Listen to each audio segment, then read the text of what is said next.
on your official biography, you explained that you started music very young by playing percussion.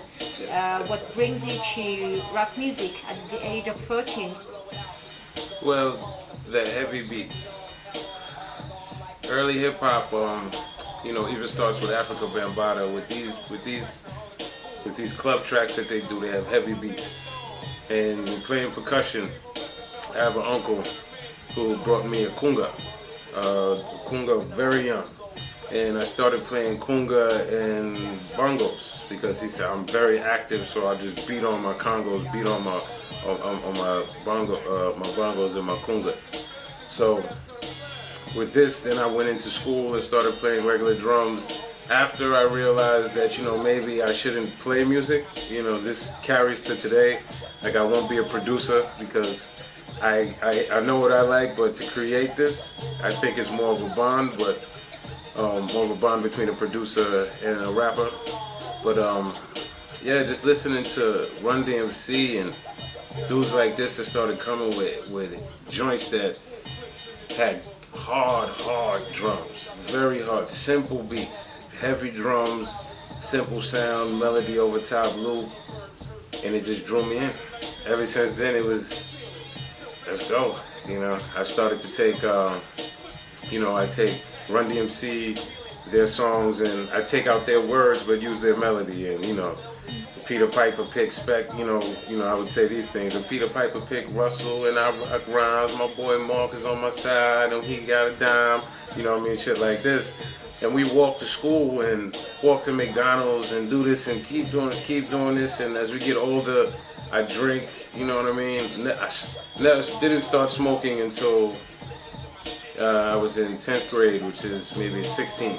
So before this though, I was heavy drinker, big, very big guy, drank a lot, football player, American football player.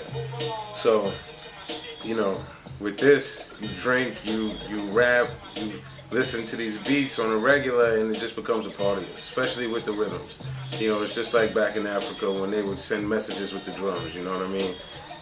When I used to play my Congo, you feel it through you because of the bass within the drum. So I feel the drums, continue to feel the drums, and hopefully they put a piano so I can feel the piano too. Okay, so that means that you discovered rap music first from music and not from the social movement?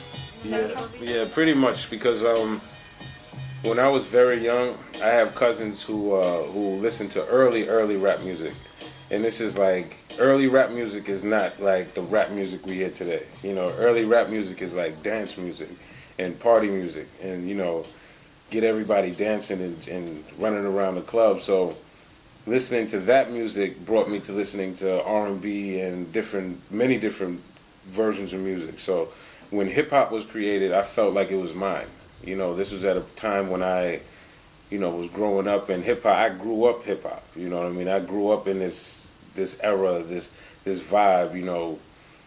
I can remember going when I'm very young, listening on the radio and hearing Scott LaRock had got shot. And I'm at the youth center playing pool, and on the radio stops, and they say Scott LaRock from BDP gets shot, killed. Big news. You know what I mean? Because everyone, it was so small then. Hip hop was so small, so community driven. If something like this happened, it was big. You know what I mean? So I remember these events, and this is what I fall back on to keep myself level. I have to keep my mind level and remember past things that made me love this sometimes, because now music isn't the same. You know what I mean? The people in the music aren't the same. As much as you're different, they're not different, but eventually you could tap them, you can open them, but it takes time, persistence, persistence will take care of it. It's like a steady drop of water, softest thing, most gentle thing, but if you leave it over a rock for a long period of time, it will shatter the rock, it will go through the rock. So be very persistent. From this feeling, you also wrote that you started in rap music by battles you tried to perform in and convince people of your skills on some battles. How it happened? Well, when you're young and you're traveling with your people, you're drinking, you know, you want to be the best. And me, I was the youngest cat, so I wanted to be the best.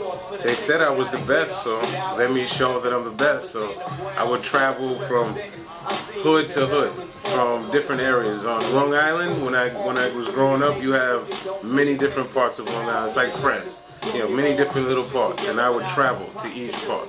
Me and my team, you know, my brother Diverse, my brother Danger, and my brother Vij. We would call up friends from these areas, and they would say, "Oh, we know rappers that are good." We were like, "You know rappers that are all right? We drive to you, we'll drive over to you, and we'll battle."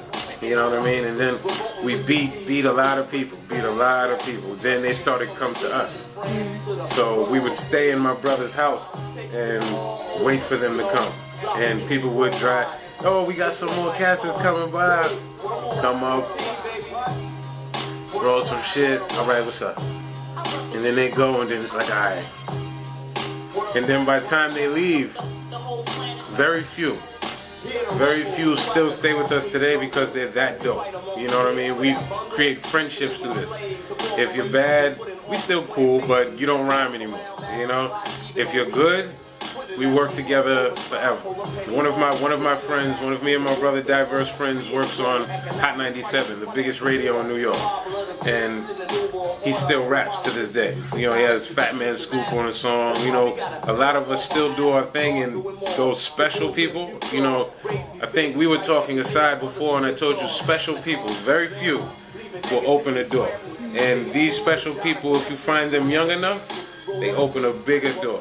You know what I mean? And some of my brothers, I was blessed enough to have good people around me and to come in contact with good people. You know, Waxaholics, Renard, the whole team, very, very, very dope. Open the door. You know what I mean? You see a different side. I've been to France before, but never the north of France. I drove through when I went to go to Amsterdam to get this tattoo. I drove through France. We went Paris show. Then I drove through, but you don't pay attention when you drive, you know? When you get a chance to stop, I like to go to the hood. I like to check people. I like to see real shit. Where I live, I raise my kids in what some would say a bad area. But I know my brother's mother lives here, you know. I have relatives that live here. I have friends that live here all around me. So if you're a part of the street, it doesn't make you nervous. It doesn't make you scared. So, you know. And that's how the poverty monks you worked with as a family?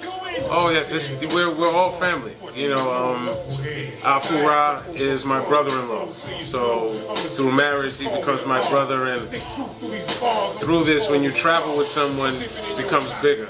You know, as us, we go to a foreign country. No one understands us. You know what I mean? We don't understand them, so you become very tight. Very tight. Aqua Monk, this is Afu's first cousin. You know what I mean? So it's his first very close family. A son is his first cousin. So all four of us are family. And J. Rule the Damager, he brought Afu into the game. You know what I mean? Without J. Rule, none of us would be here. You know what I mean? J. Rule was the one who on his first album said, "Perverted monks in the house." You know what I mean? When you hear this, this is us.